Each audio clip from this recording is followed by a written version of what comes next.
Ассаламу алейкум. Қыздар, бүгінгі сабағымыз шалбар тігеміз. Бізге алдымен осындай құрастырып алған лекаламыз керек. Мінекей, артқы бой, алдыңғы бой және беліндегі поясымыз. Менде двух нитка матасы, трех нитка трикотаж маталарынан трех нитканы да алсаңыздар болады.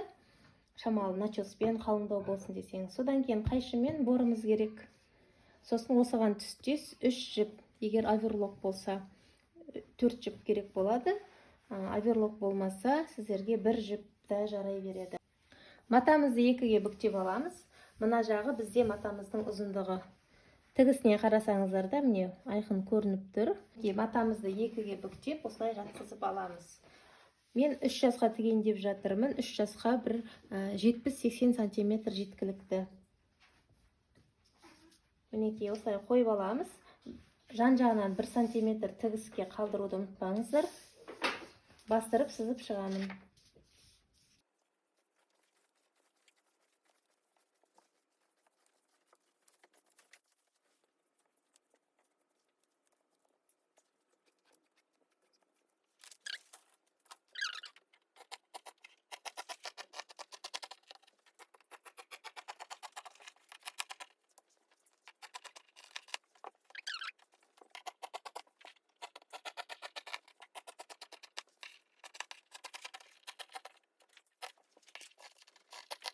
Матамызды екіге бүктеп, осылай белімізге поясты пішіп аламыз.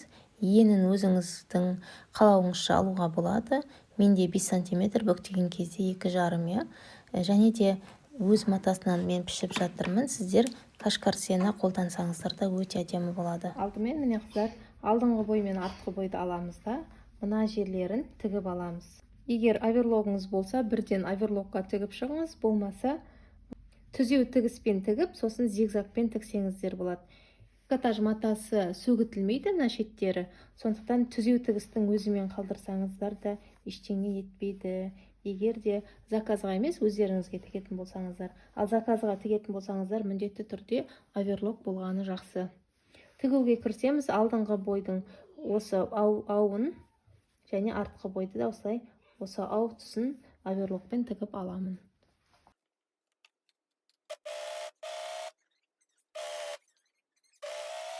Мінекей, осылай қылып тігіп аласыздар. Енді артқы бойды да тура солай тігіп аламын.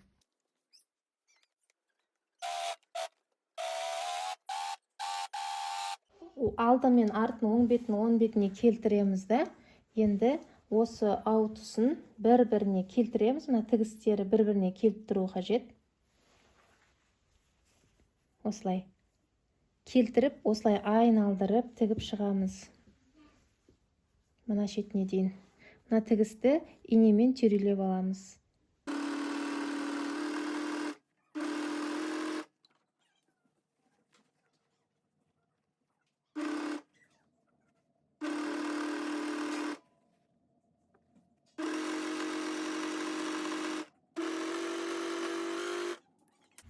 Осылай етіп тігіп аламыз.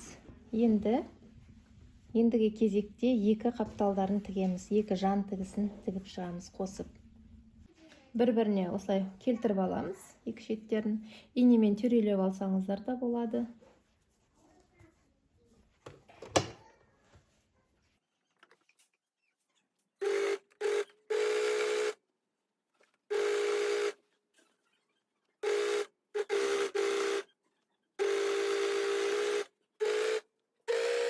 Тігістерін бәрін қосып дайындап алдық. Тігіп алдық, енді дайын. Енді белін тігуге кірісеміз. Беліне пояс тігеміз. Лекаламызда міне осы бар, бізде пояс. Соны осылай етіп қиып аласыздар. Жанынан 1 сантиметр тігіске қалдырып. Бүктегенде міне 2 есе болады. Мына жағы згиб болады. Енді осы жерін қосып тігіп аламын. Қосып тігіп алдық белімізді. Енді бұлай екіге бүктеп, мына шетін, мына жағын ортасын тауып, осылай инемен белгілеп аламыз. Мына тігісті артқы бойға орналастырамыз. Осылай.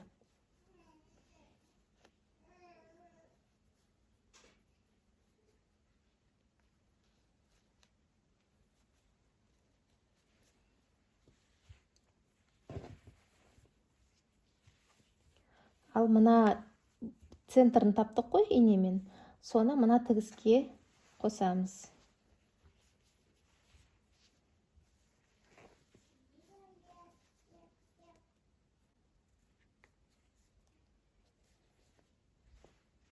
Төрт жағын инемен түйрелеп аламыз да, содан кейін айналдырып тігіп шығамыз. Кішкене жерді тікпей қалдырып кетеміз. Ол жерден резинкамызды өткізетін боламыз. Түзеу тігіспен тігіп, содан кейін оверлоктап немесе зигзагтап алсаңыздар да болады. Әрбір тігістің басында және аяғында закрепка беруді ұмытпаңыздар.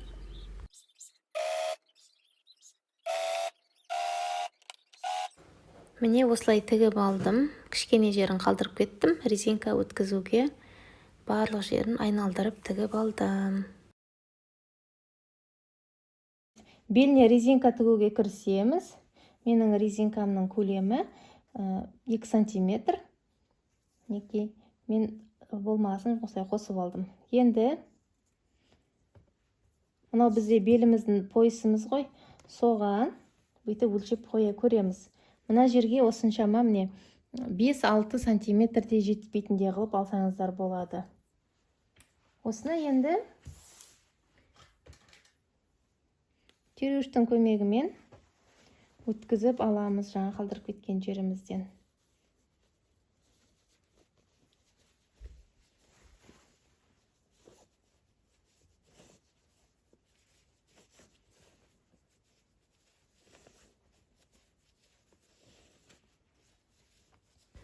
Резинкамыздың екі шетін қосып тігіп аламыз. Содан кейін осы жердегі резинка өткізген тесікті де тігіп алуды ұмытпаңыздар. Тігісті мына жердегі төменге қарай жатқызып, осы жерден шетінен тігіп шығамын.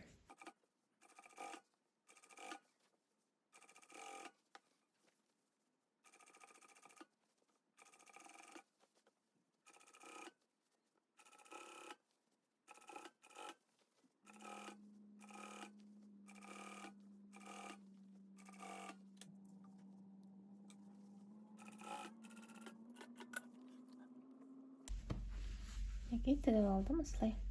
Енді шалбарымыздың балағына манжет тігуге кірісеміз. Манжет тікпес бұрын қыздар бірінші балдарыңызға киіп көріңіздер.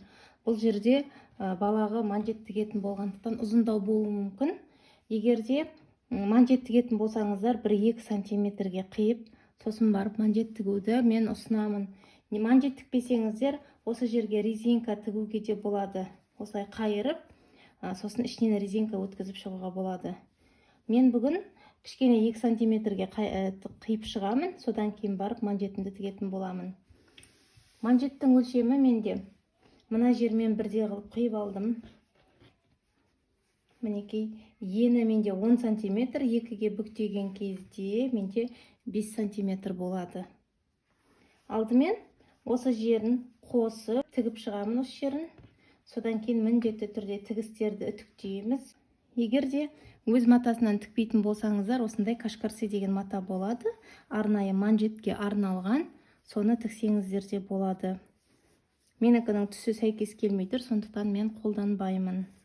Бұл өте созылмалы, сондықтан бұны тіккен кезде осыдан тігетін болсаңыздар, мына шалбарымыздан 2-3 сантиметрге аздау қылып аласыздар, потому что бұл өте жақсы созылады. Осылай тігіп, екі жағын үтіктеп алдым. Екіге бүктеп, мінекей. Енді қараңыздар.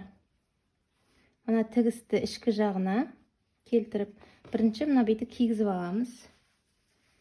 Мына тігіс, мына ішкі жағындағы тігіске келу керек. Екеуін бір-біріне келтіріп, осылай инемен түйрелеп аламыз.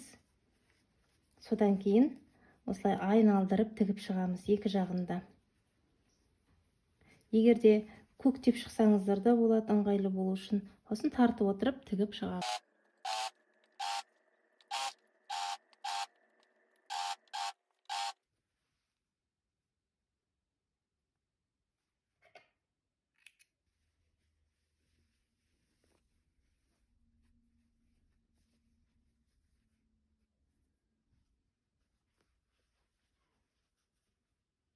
Трикомыз дайын болды.